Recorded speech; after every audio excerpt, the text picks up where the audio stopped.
Et honoré par votre présence, je me tiens devant cette audience des marques à l'occasion de la 3e Assemblée Générale Ordinaire, chiffre symbolique, synonyme de la relance des programmes de l'ONG Justice pour Enfants, JISP en sigle, au fin de vous faire le point de notre gestion et débattre sur toute question nécessaire liée à l'avenir de cette structure avec pour thème l'itinérance, l'un des modes efficaces pour entendre la voix de l'enfant en détresse. En effet, cette structure apolitique a été créée par nous en date du 19 janvier 2021, ici à Kinshasa, en République démocratique du Congo, avec une vision claire et précise, celle de promouvoir et de protéger les droits de l'enfant dans tous ses contours. Certes, c'est bien beau de se contenter aux dénonciations circonstanciées ou non circonstanciées,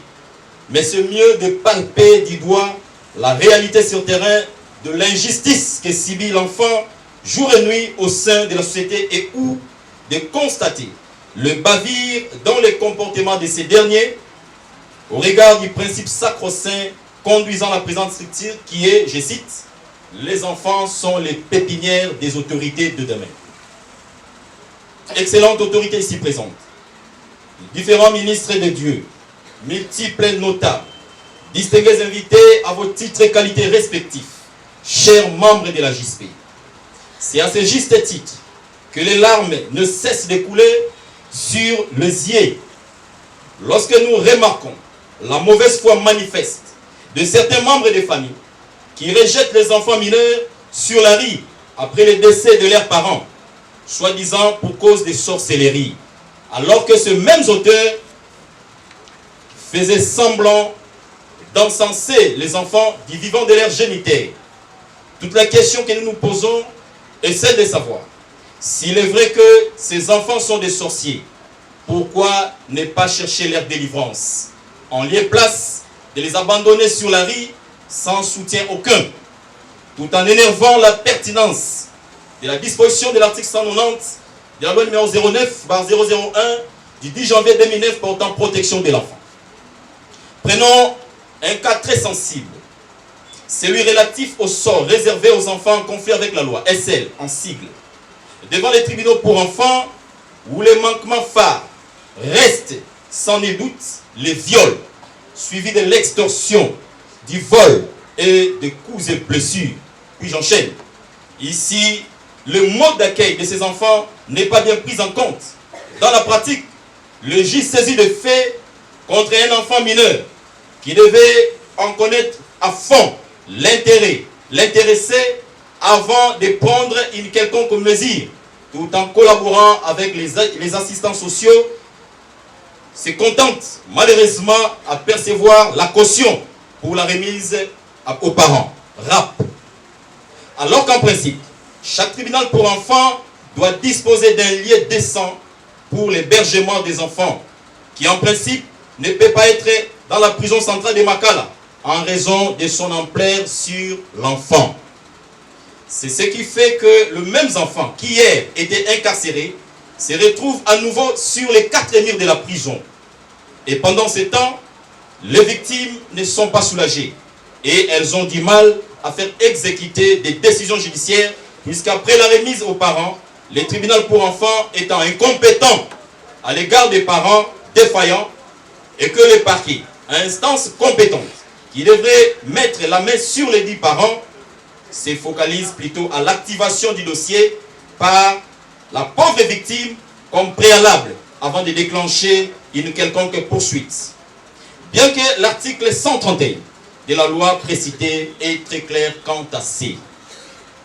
Ceci nous pousse à nouveau de poser un certain nombre de questions, à savoir, est-ce qu'il faut se contenter à arrêter et envoyer les enfants à la prison centrale de Makala ou chercher les causes qui influencent ces comportements tout en renforçant le système éducatif? Cette loi est-elle capable de résoudre la question ou il faut penser à sa révision? C'est ainsi que nous avons trouvé mieux, pour cet exercice 2023-2024, d'effectuer des déplacements vers les enfants, en associant tous les milliers où passe l'enfant entre autres, les églises, les écoles, les familles et autres, afin de sauver l'avenir de cette catégorie de personnes vulnérables qui à ce jour est en danger. Pour bien réaliser cette tâche, qui est loin d'être la moindre, il y a nécessité de placer en avant-plan la volonté que nous disposons déjà, ainsi que les moyens nécessaires qui font défaut à ce stade. C'est dans ces cadres bien précis que nous faisons appel au pouvoir public, aux organismes nationaux et internationaux, ainsi qu'aux personnes de bonne foi, afin de nous venir en aide pour matérialiser cette grande vision. Excellentes autorités ici présentes, différents ministres de Dieu, multiples notables, distingués invités à vos titres et qualités respectifs, chers membres de la JSP. Cette allocution ne peut pas se clôturer sans pour autant vous adresser de vibrants hommages pour l'honneur manifesté à l'endroit de notre humble personne, démontré par la considération qui vous a permis de répondre favorablement à notre invitation.